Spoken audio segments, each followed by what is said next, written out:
طلبة المرحلة الرابعة في كلية صيدلة جامعة ميسان. السلام عليكم ورحمة الله وبركاته. In this lecture I will be talking about how the drug is eliminated from our body. So what is the drug elimination? Drug elimination is the irreversible removal of drug from our body by all routes of elimination. The drug elimination is divided into two major processes. The first one is the drug excretion and the second one is the biotransformation. The drug excretion is the removal of the intact drug without any change in its structure. As you know that the drugs are chemical compounds, and those compounds can be volatile or non-volatile. For non-volatile drugs are mainly excreted with body fluids and mostly through the kidneys, and some drugs also are excreted into the bile, sweat, saliva, or to the milk with the lactation, or to other body fluids. While the volatile drugs such as gaseous anesthetics or drugs with high volatility are excreted through the lungs or exhaled with the expired air. The second process is the biotransformation or drug metabolism, which is the process by which the drug is chemically converted into different compounds, which means that the drug undergoes chemical changes by enzymes, and these enzymes are mainly found in the liver. Other organs that also, or tissues that also contains metabolizing enzyme or biotransformation enzymes are the kidneys, the small intestine, the skin, and the lungs also. Renal drug excretion is a major route of elimination for many drugs. So that for the drug to be excreted through the kidneys, it has to be non-volatile, it has to be water soluble, and it has to have a low molecular weight. Or it may be slowly metabolized by the liver. So how the drug is excreted through the kidneys? The renal excretion of drug is a combination of three different processes. The first one is the glomerular filtration, and the second one is the active tubular secretion, and the third one is the tubular reabsorption.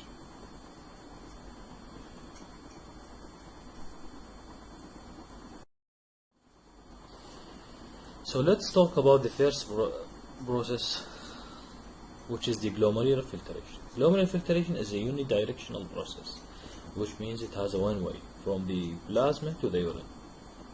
That occurs for most drugs or that has a low molecular weight, which is less than 500, including both the ionized and non-ionized drugs.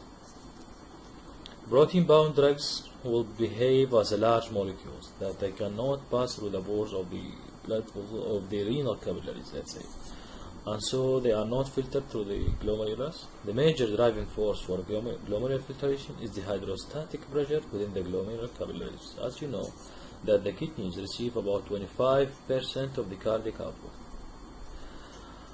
and this huge amount of blood will come to the kidneys with a high hydrostatic pressure that will force the drug or other waste products within the blood to be filtered out of the blood vessels into the renal tubules, and then it will go out with the urine.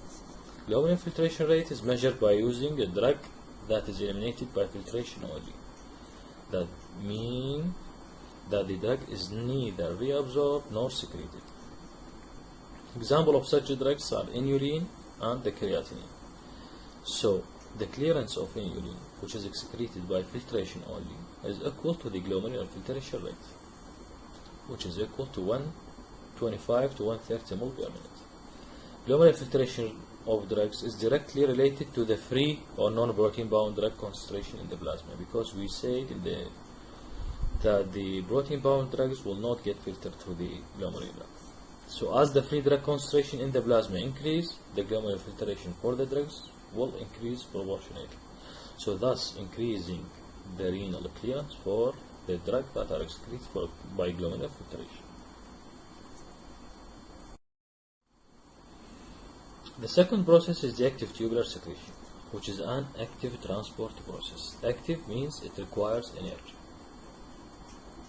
and it's a carrier mediated system. Since there is a carrier, which means this process is capacity limited, as we explained in the first lectures of the biopharmaceutics. We say that any process that needs carrier means it's capacity limited, or it's a saturable process. And also there will be competition between drugs. So for drugs that have similar structures, they might be competing for the same carrier, such as penicillin and propansin. There are two active renal secretion systems that have been identified. One for the weak acid and the other one is for the weak bases. Drugs that can be used to measure the active tubular secretion include para-aminopuric acid and iodobilacid, while with the glomerular filtration we say that creatinine and inulin. These substances, PAH and iodobilacid, are both filtered by the glomerular and secreted by the tubular cells. And the active secretion for these two compounds is extremely rapid. And all the drug that reach to the kidney will be excreted or eliminated in a single pass. So the clearance for this drug must equal to the or reflects the effective renal plasma flow, which varies from 425 to 650 ml per minute. So now, what is the effect of protein binding on the renal excretion? For drugs that is excreted solely by glomerular filtration or entirely by the glomerular filtration, the elimination half-life of these drugs will change markedly in accordance with the binding affinity of the drug with the plasma protein, which means as the fraction of protein-bound drug increase, the glomerular filtration will decrease. While with the active secretion, protein binding has a very little effect on the elimination half-life of the drug that is excreted mostly by the active secretion. And because protein binding is a reversible process, so the drug bound to the plasma protein will rapidly dissociates as free drug is secreted by the kidneys until we excrete all of it.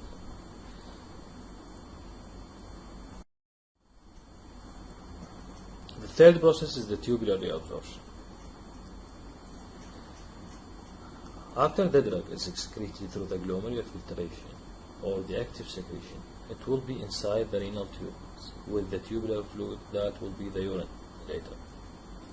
So some drugs will be reabsorbed from the tubular fluid back to the blood. And this is what we call tubular reabsorption, which can be an active or passive process. Some substances are completely reabsorbed, like the glucose, so the clearance for this drug equal, or the renal clearance for these substances will be 0. For drugs that are partially reabsorbed, their clearance will be less than the GFR, or less than 125 to 130 ml per minute. And this process of tubular reabsorption will reduce the amount of drug excreted, because we said what? We said that the tubular reabsorption occurs from the tubular fluid back to the blood. So if we have a drug that's excreted into the renal tubules by active secretion or by glomerular filtration, then it will be reabsorbed from the renal tubules back into the blood. So that's why the tubular reabsorption will reduce the amount of drug excreted.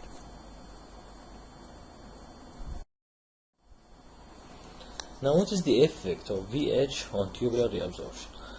As you know that most drugs are weak acid or weak bases, and those weak acid and weak bases have specific dissociation constants, or pKa.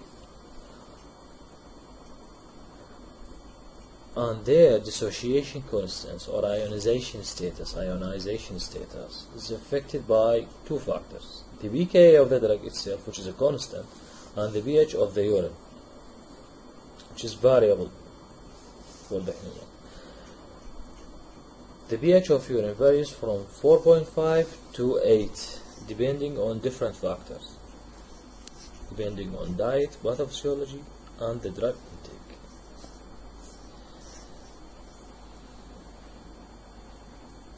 You should know that the non-ionized drug is the fraction of the drug that's easily reabsorbed from the renal tubules back into the body,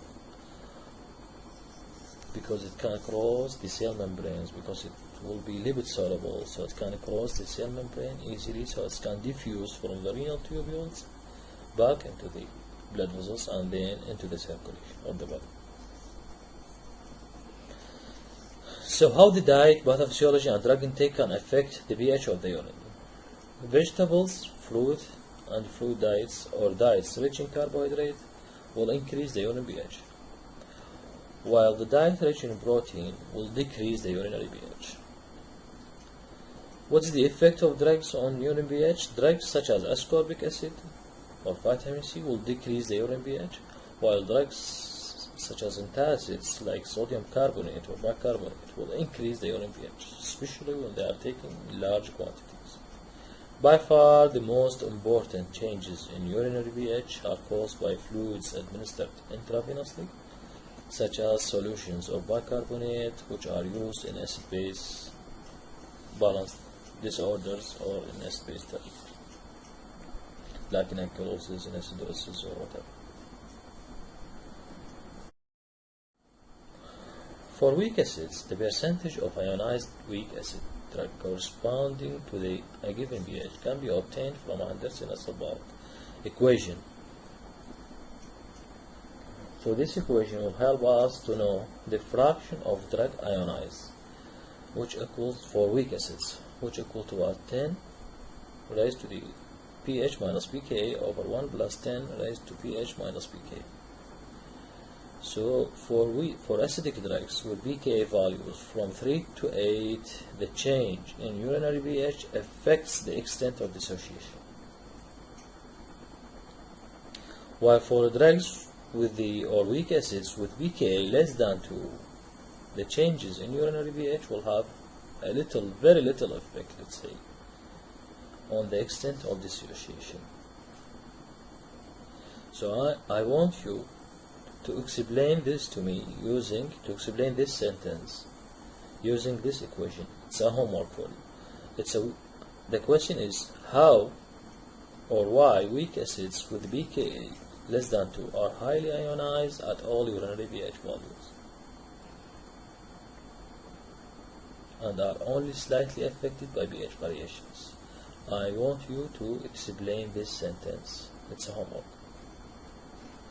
This table is to show you the effect of urinary pH and pKa on the ionization of drugs.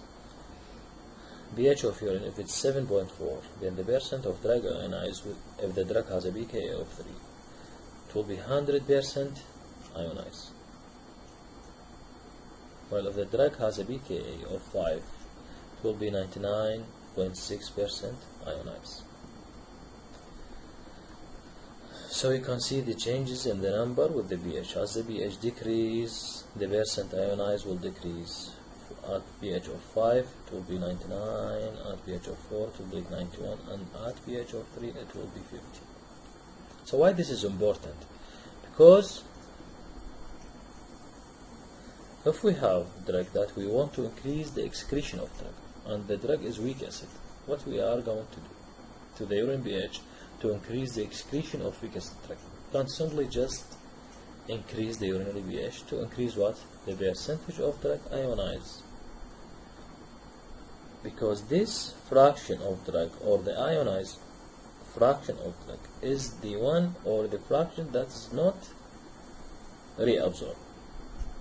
So it will be inside the renal tubules or the tubular fluid, and then it will be excreted with the urine. While if we decrease the pH, then we will decrease the fraction of drug ionized, and we will increase the fraction of drug unionized, or we will increase the fraction of drug or that is going to be reabsorbed. Then we will keep the drug inside our body. So if it's a weak acid drug and I want to increase the excretion of that drug, we can simply just increase the pH of the urine. For weak base, it's the same equation, just reversed. Fraction of drug ionized equal to what? 1 plus 10 OS pH minus pK over 10 raised to pH minus pK. The greatest effect of urinary pH on reabsorption of weak acid occur for those drugs that have pK values of 7.5 to 10.5. Sometimes you will be asked to calculate the urine to plasma ratio of the drug to know the distribution of drug between the urine and the plasma, and you have a couple of equations for that. For weak acid, you can simply just use this equation: urine over plasma, 1 plus 10 raised to pH urine minus pK over 1 plus 10 raised to pH plasma minus pK. And for weak base, you can just use this equation, which is the same, just the pK is here and the pH is here.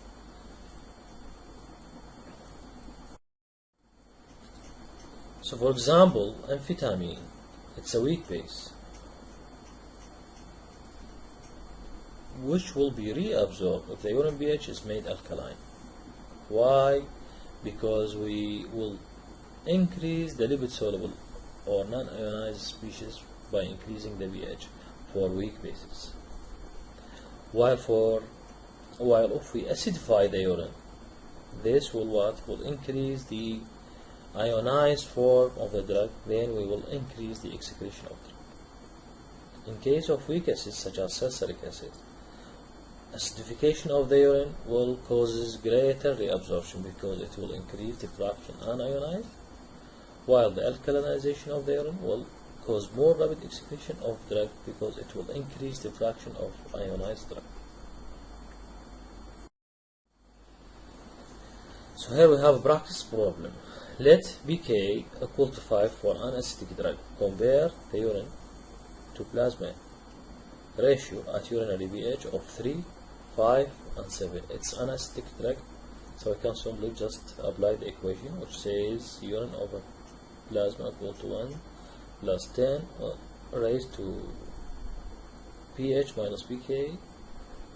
pH here is 3 and pK is 5, and pH here is in the plasma is 7.4. This is constant because we know that the pH of the blood is 7.4 minus 5 equal, then the final result will be 1 over 252. So 1 part is in the plasma and 2 in the urine, sorry, at a pH of 3, and 252 part of the drug is in the plasma, which has a pH of 7.4, and that's why, because the drug is acidic and the urine pH in this case is 3, which is acidic, so great fraction of drug will be reabsorbed. So you'll have more drug in the plasma than in the urine.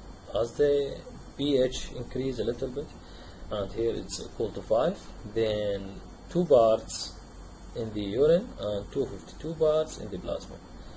At a pH of 7, we have 101 part of the drug in the urine and 252 from the total 252 part in the plasma. So you can see in this example the effect of pH on the distribution of the drug between the urine and the plasma.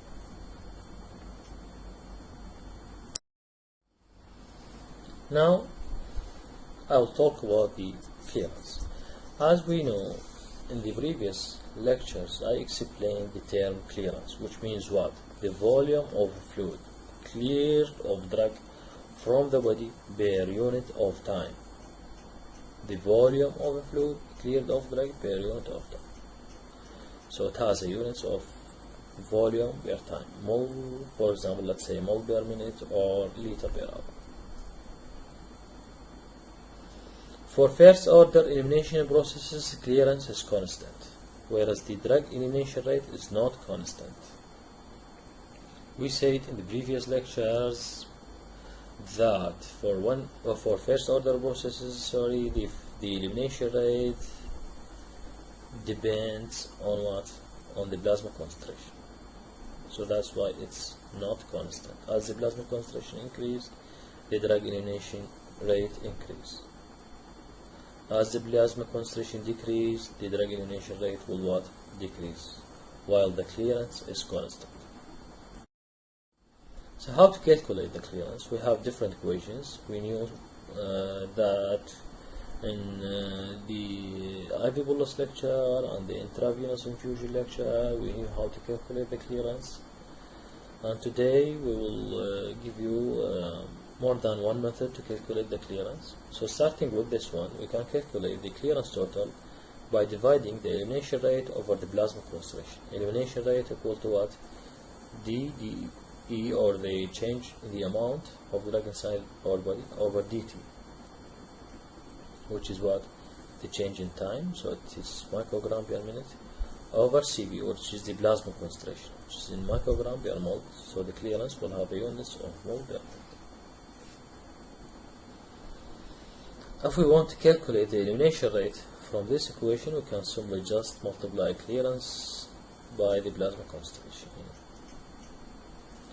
So as the plasma concentration decreases during elimination, the rate of drug elimination will decrease accordingly, but the clearance remains constant. So the clearance is constant as long as the rate of drug elimination is a first order process. So here is an example on the how to calculate the elimination rate of the drug and what is the effect of the changes in plasma concentration on the elimination rate.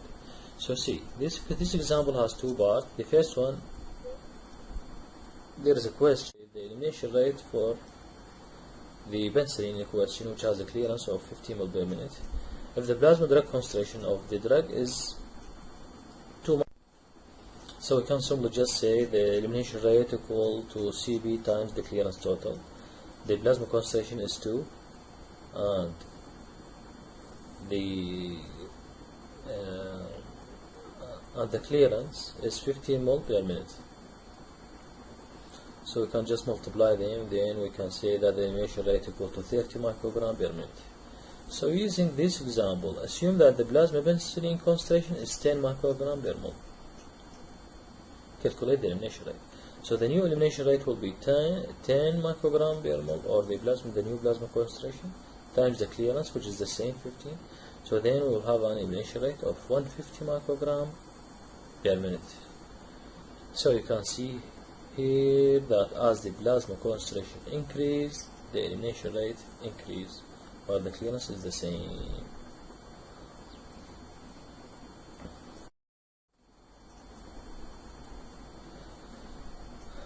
Just as the elimination rate constant K is the sum total of all rate constants for drug elimination, as we explained in the previous lecture, we say that K is the total elimination rate constant, which is equal to what?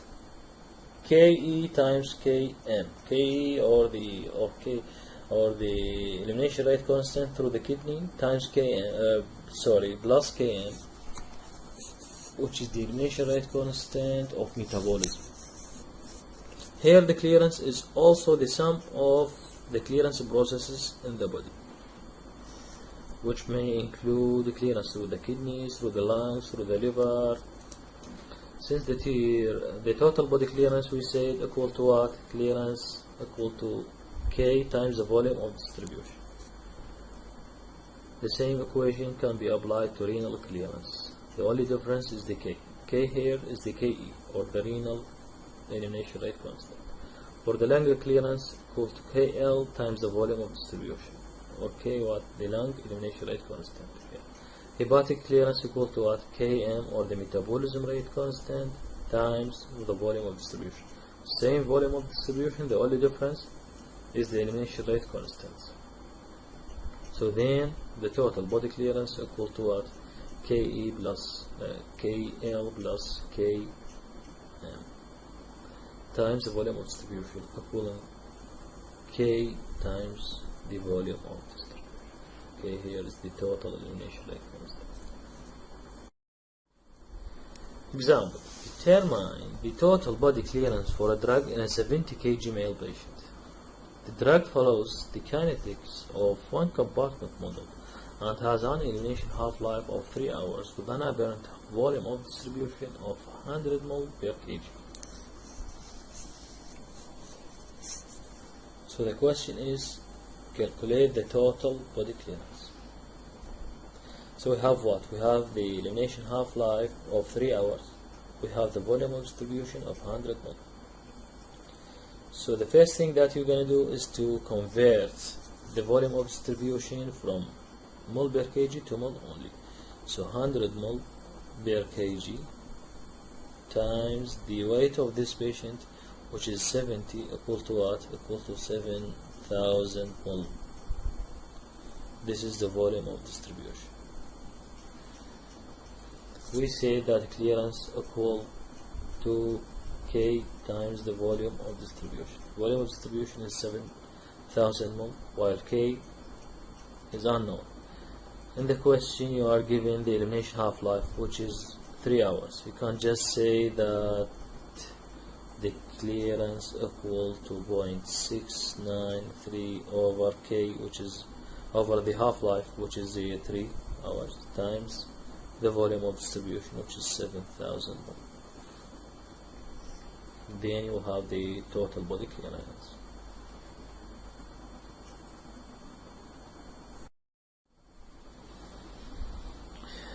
In the previous slide, I explained to you the model dependent approach, let's say, on how to calculate the clearance. In this slide, I will explain to you how to calculate the physiological organ clearance, let's say. The organ clearance can be defined as the fraction of blood volume containing a drug that flows through the organ and is eliminated of drug per unit time. So the clearance is the product of what? Of the blood flow, or Q, to the organ, and the extraction ratio, or ER. So then we have a new equation to calculate the clearance, which is equal to what? K, or the blood flow to the organ, times the extraction ratio.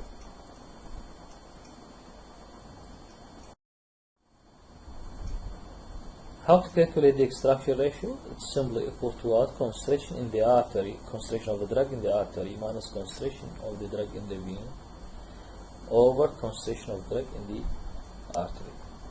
The extraction ratio, it's a ratio, so it has no unit. It's concentration over concentration, so it has no unit. And it can be anywhere from 0 to 1, or from no drug is eliminated by the organ to 100% of drug is removed by the organ. So the new equation will be clearance equal to Q times CA minus CV over C. So the third method on how to calculate the clearance, it's called the model independent method. You can simply just use the equation that we took in the previous lectures, which says that clearance total equal to what? D initial, or the amount of drug inside our body at 0 time, or at time of administration, over the area under the plasma concentration versus time curve from time 0 to infinity, that we learn on how to calculate in the previous lecture. So you can just say clearance total equal to D over AUC.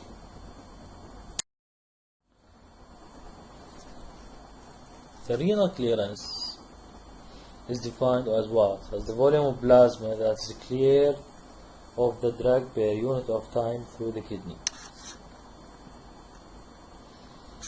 And for any drugs cleared by the kidney, the rate of drug passing through the kidneys via filtration, reabsorption, or active secretion was equal to the rate of drug excreted in the urine. So the rate of drug passing through the kidneys equal to the rate of drug excreted. Clearance renal times plasma concentration equal to what?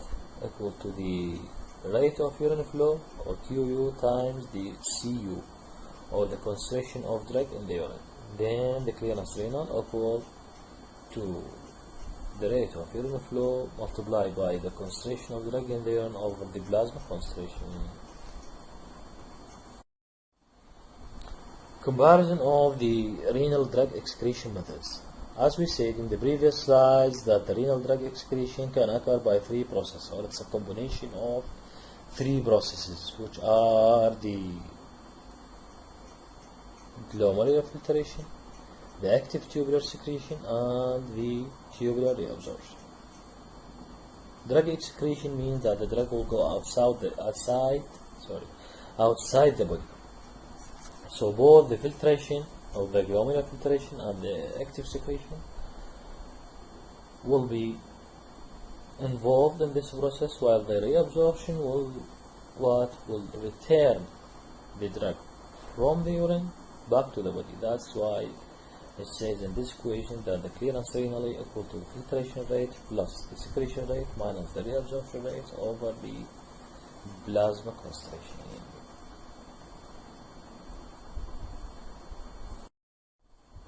So how to compare, or how we can know how the drug is excreted by which of the three processes, by filtration or by reabsorption or by active excretion? We can simply just compare the clearance of the drug to the clearance of inulin.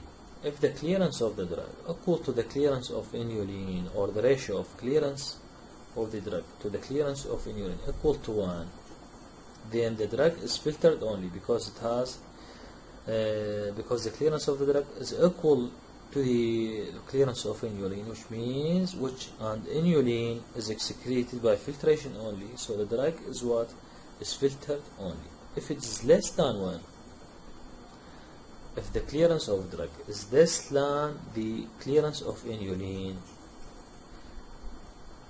this means that the drug is partially reabsorbed. If the clearance of the drug is more than the clearance of the drug is more than the clearance of inulin, means that the drug is filtered and actively secreted.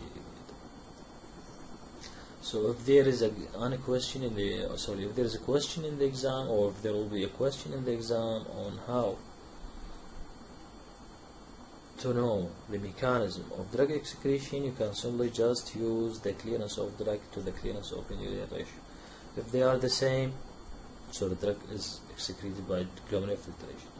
If the clearance of drug is less than 1, then, or the clearance of drug, less than the clearance of inulin, then the drug is partially reabsorbed. It's filtrated and then partially reabsorbed. If the clearance of drug is more than the clearance of inulin, then the drug is filtrated and actively secreted.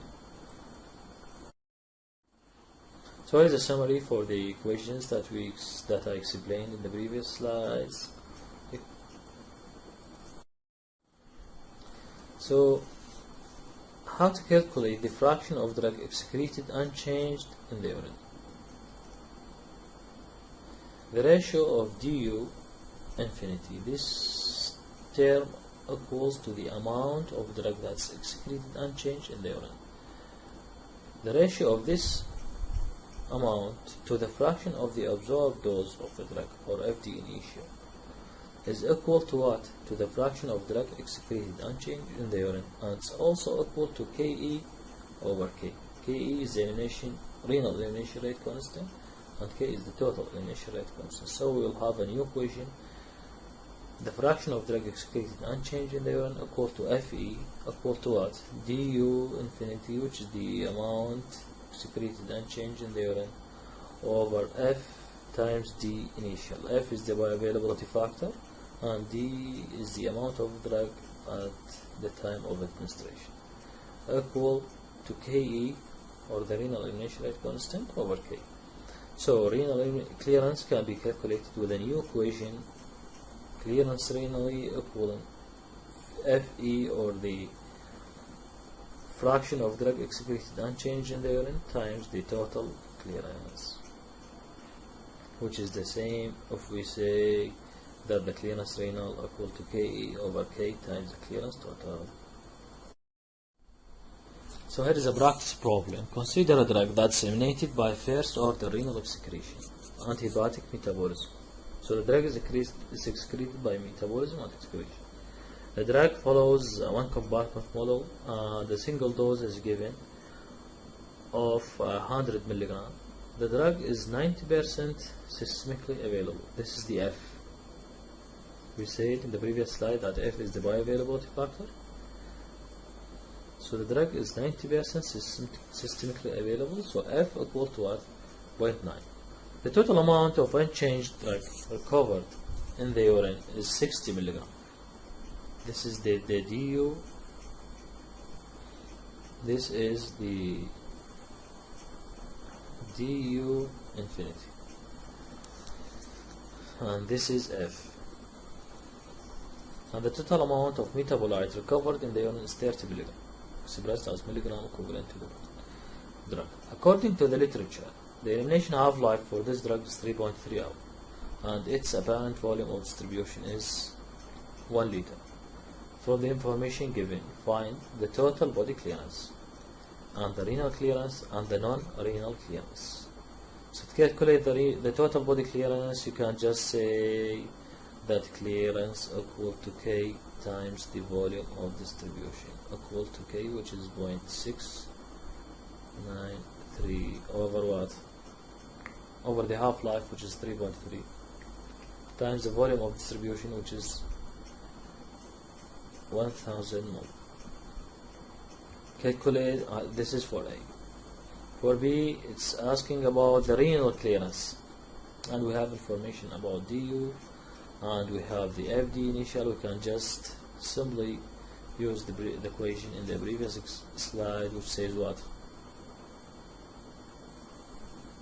DU infinity over FD equal to what? FE, the fraction of drug excreted unchanged. DU infinity is 60, and FD is what? 0.9 times 100 is 90, so 60 over 90.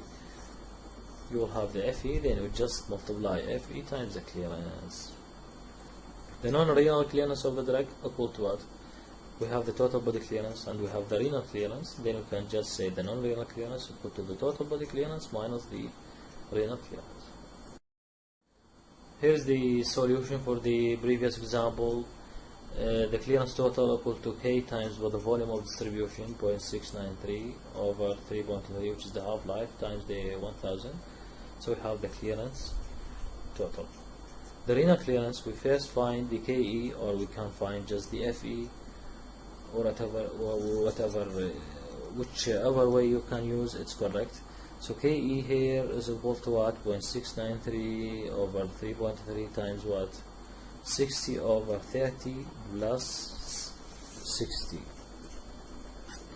In your book, he used a different method to solve this problem. You can just say that, you can just say here that F times D initial, F is 0.9 we said, and D initial is what? Is 100.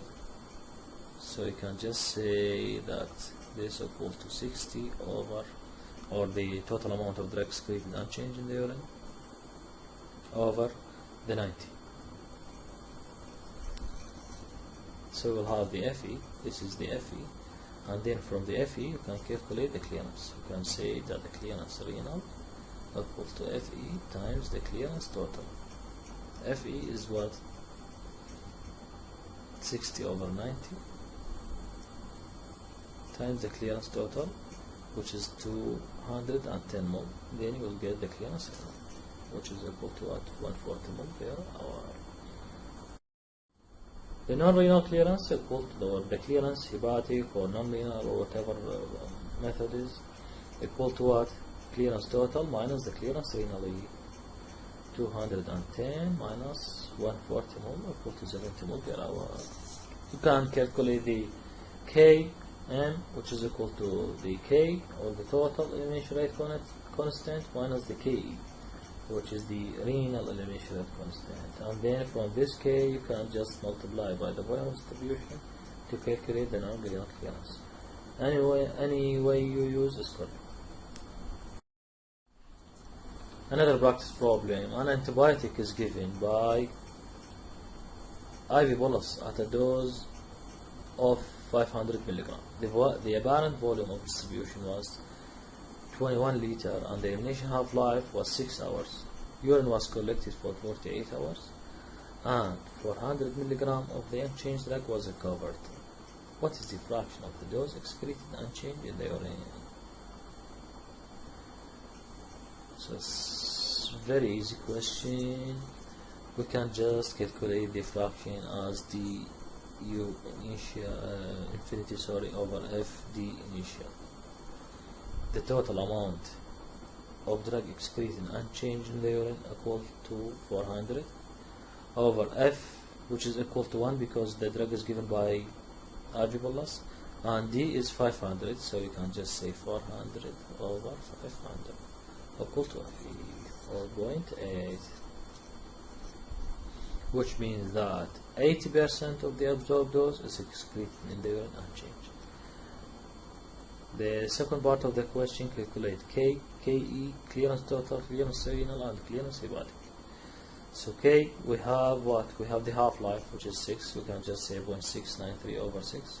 KE equal to FE times K. Clearance total equal to K times the volume of the distribution. Clearance renal equal to KE times the volume of distribution. Clearance hepatic equal to what? Clearance total minus the clearance renal. So here you will find the solution for all these parameters: K, KE, clearance total, clearance renal, clearance hepatic.